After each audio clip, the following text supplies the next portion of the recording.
ರಾಜ್ಯಪಾಲರು ಕೊಟ್ಟಂತಹ ಆದೇಶ ಕಾನೂನುಬದ್ಧವಾಗಿದೆ ಅಂತ ಹೈಕೋರ್ಟ್ ತನ್ನ ತೀರ್ಪಿನಲ್ಲಿ ಉಲ್ಲೇಖ ಮಾಡ್ತಾ ಇದ್ದ ಹಾಗೆ ಇದು ಮೇಜರ್ ಶಾಕ್ ಅನ್ನ ಸಿಎಂ ಸಿದ್ದರಾಮಯ್ಯ ಅವರಿಗೆ ತಂದೊಡ್ತು. ಈ ಬೆನ್ನಲ್ಲೇ ಲೋಕಾಯುಕ್ತ ತನಿಖೆಗೆ ಜನಪ್ರತಿನಿಧಿಗಳ ಕೋರ್ಟ್ ಕೂಡ ಆದೇಶ ಕೊಡ್ತು. ಸುಪ್ರೀಂ ಕೋರ್ಟ್ ಮೆಟ್ಲೇರೋದಕ್ಕೆ ಸಿಎಂ ಸಿದ್ದರಾಮಯ್ಯ ನಿರ್ಧರಿಸಿದ್ದಾರೆ. ಡೀಟೇಲ್ಸ್ ಬರ್ತಾ ಇದೆ ನೋಡಿ.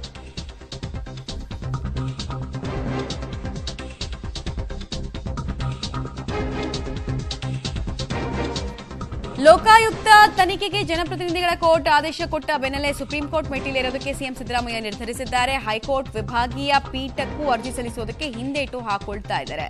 ಹೈಕೋರ್ಟ್ನಲ್ಲಿ ಮತ್ತೊಮ್ಮೆ ಹಿನ್ನಡೆಯಾದ್ರೆ ಹೇಗೆ, ಅದು ಮತ್ತಷ್ಟು ಮುಜುಗರಕ್ಕೆ ಕಾರಣ ಆಗ್ಬಿಡುತ್ತೆ. ರಿಲೀಫ್ ಬೇಕು ಅಂತಂದ್ರೆ ಈ ಪ್ರಕರಣದಲ್ಲಿ ಸುಪ್ರೀಂ ಕೋರ್ಟ್ಗೆ ಅರ್ಜಿ ಹಾಕೊಳ್ಳೋದು ಬೆಟರು ಅನ್ನುವಂತಹ ಸಜೆಷನ್ ಅನ್ನ ಅವರ ಲೀಗಲ್ ಟೀಮ್ ಕೊಟ್ಟಿದೆಯಂತೆ ಸಿದ್ದರಾಮಯ್ಯ ಅವರಿಗೆ. ಹೀಗಾಗಿ ತಯಾರಿಯನ್ನು ಮಾಡಿಕೊಳ್ತಾ ಇದ್ದಾರೆ. ಒಂದ್ ಕಡೆಗೆ ತನಿಖೆಗೆ ದಾರಿ ಯಾವುದು ಅನ್ನೋದು ಗೊತ್ತಾಗ್ತಾ ಇದ್ದ ಹಾಗೆ ಅದನ್ನ ಎದುರಿಸೋದಕ್ಕೆ ತಯಾರಿಯನ್ನ ಕೂಡ ಸಿಎಂ ಸಿದ್ದರಾಮಯ್ಯ ಅವರು ಮಾಡ್ಕೊಳ್ತಾ ಇದ್ದಾರೆ. ಇವತ್ತು ಅಥವಾ ನಾಳೆ ಅರ್ಜಿ ಸಲ್ಲಿಸಿ ಲೋಕಾಯುಕ್ತ ತನಿಖೆಗೆ ತಡೆ ಕೊಡುವಂತೆ ಮನವಿಯನ್ನ ಕೂಡ ಮಾಡಿಕೊಳ್ಳೋ ಸಾಧ್ಯತೆ ಇದೆ. ಈ ಬಗ್ಗೆ ವಕೀಲರ ಜೊತೆಗೆ ಚರ್ಚೆಯನ್ನ ಸಿಎಂ ಸಿದ್ದರಾಮಯ್ಯ ಅವರು ಮಾಡಿದ್ದಾರಂತೆ. ನೋಡಿ, ಒಂದು ಫಸ್ಟ್ ಕೋರ್ಟ್ ಅಂತ ಹೇಳ್ತೀವಿ. ಸಾಮಾನ್ಯವಾಗಿ ಈ ಸಿವಿಲ್ ಡಾಕ್ಯುಮೆಂಟ್ಗಳನ್ನ ನೋಡುವಂತಹ ಕೋರ್ಟು ಫಸ್ಟ್ ಕೋರ್ಟು. ಆ ಫಸ್ಟ್ ಕೋರ್ಟ್ನಲ್ಲಿ ಏನ್ ತೀರ್ಪು ಸಿವಿಲ್ ಡಾಕ್ಯುಮೆಂಟ್ಸ್ಗೆ ಸಂಬಂಧಪಟ್ಟಂತೆ ಬಂದಿರುತ್ತೋ ಮುಂದಿನ ಹಂತಗಳಲ್ಲಿರುವಂತಹ ಕೋರ್ಟ್ಗಳು ಕೂಡ ಫಸ್ಟ್ ಕೋರ್ಟ್ನಲ್ಲಿ ಕೊಟ್ಟಂತಹ ತೀರ್ಪು ಏನು ಅನ್ನೋದನ್ನು ಕನ್ಸಿಡರ್ ಮಾಡ್ತಾರೆ.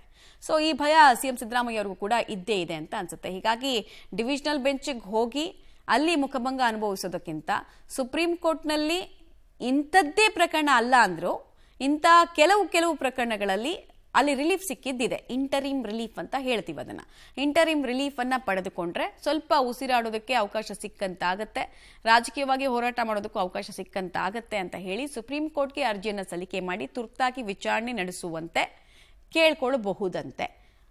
ಒಂದು ವೇಳೆ ಸುಪ್ರೀಂ ಕೋರ್ಟ್ನಲ್ಲಿ ಅರ್ಜಿ ಹಾಕಿ ತುರ್ತು ವಿಚಾರಣೆ ನಡೆಸೋದಕ್ಕೆ ಅವಕಾಶ ಇದೆಯಾ, ಶೀಘ್ರವಾಗಿ ಲೋಕಾಯುಕ್ತ ತನಿಖೆಗೆ ತಡೆಯನ್ನು ಕೊಡ್ತಾರಾ ಹಾಗಾದ್ರೆ ಸುಪ್ರೀಂ ಕೋರ್ಟ್ನಲ್ಲಿ ಅನ್ನೋದು ಕೋರ್ಟ್ನ ವಿವೇಚನೆಗೆ ಬಿಟ್ಟಿರುತ್ತೆ. ಬಟ್ ಎಲ್ಲಿ ಹಾಕೊಳ್ತಾರೆ ಅರ್ಜಿ ಅನ್ನೋದು ಕುತೂಹಲ. ಇನ್ವೆಸ್ಟಿಗೇಷನ್ ಎದುರಿಸಲಿಕ್ಕೆ ತಯಾರಾಗಿದ್ದೀವಿ. ತನಿಖೆಗಳಿಗೆ ಯಾವುದಕ್ಕೂ ಕೂಡ ಎದುರಲ್ಲ. ಕಾನೂನು ರೀತಿಯ ಹೋರಾಟ ಮಾಡಲಿಕ್ಕೆ ತಯಾರಾಗಿದ್ದೀವಿ. ಈಗಲೂ ಅದೇ ಮಾತುಗಳನ್ನ ಪುನರುಚ್ಚಾರ ಮಾಡ್ತಾ ಇದ್ದೀನಿ.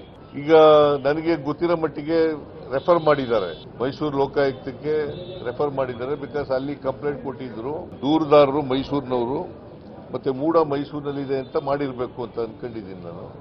ಅಲ್ಲಿಗೆ ಮಾಡಬೇಕು, ಯಾಕಂದ್ರೆ ತನಿಖೆ ಮಾಡಿ ಅಂತಲೇ ಹೇಳಿದ್ದಾರೆ. ಅದರ ಪ್ರಯುಕ್ತ ಈ ತನಿಖೆಯನ್ನ ಮಾಡಿದ್ದಾರೆ.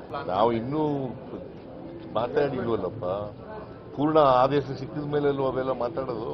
ಪೂರ್ಣ ಆದೇಶ ಸಿಕ್ಕಿದ ಮೇಲೆ, ಇವತ್ತಿನ ಆದೇಶ ಸಿಕ್ಕಿದ ಮೇಲೆ ನಾವು ಲಾಯರ್ಗಳ ಜೊತೆ ಚರ್ಚೆ ಮಾಡಿ will take A final decision. ಅದಕ್ಕೆ ತಡೆ ಮಾಡಿದಾರ ಅದು ಮುಂದುವರಿಯುತ್ತದೆ. ಅದು ಮೂಡಕ್ಕೆ ಸಂಬಂಧಪಟ್ಟಂತೆ ಮುಂದುವರಿಯುತ್ತದೆ. ಕಮಿಷನ್ ತಡೆ ಮಾಡಿಲ್ಲ, ನಾನು ನೋಡಿಲ್ಲ. ಅದಕ್ಕೆ ನಾನು ಹೇಳಿದ್ದು ಕೇಳಪ್ಪ, ನಾನು ಹೇಳ್ತೀನಿ.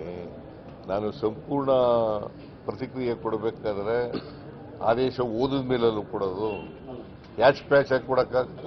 ಲೋಕಾಯುಕ್ತದವರೇ ಮಾಡ್ಬೇಕಲ್ಲಪ್ಪ ತನಿಖೆನ, ಪ್ಯಾರಲಲ್ ಇಲ್ಲ. ಲೋಕಾಯುಕ್ತನೇ ತನಿಖೆ ಮಾಡಬೇಕು.